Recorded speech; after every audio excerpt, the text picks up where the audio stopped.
You ask Tiger to calculate. This deals with linear inequalities with one unknown. The final result is s greater than -4. Let's solve it step by step. Swap sides.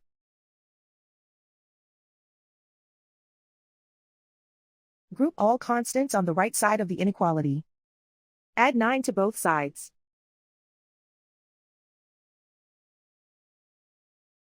Group like terms.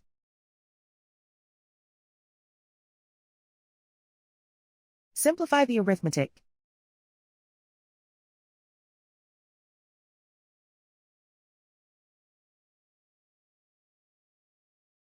Convert the s into a positive number. Multiply both sides by -1. Whenever you multiply or divide by a negative, reverse the inequality sign.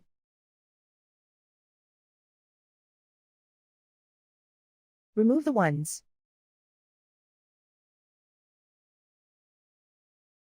Simplify the arithmetic.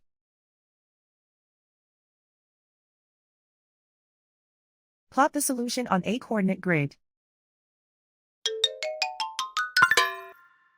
And so the final result is s greater than -4.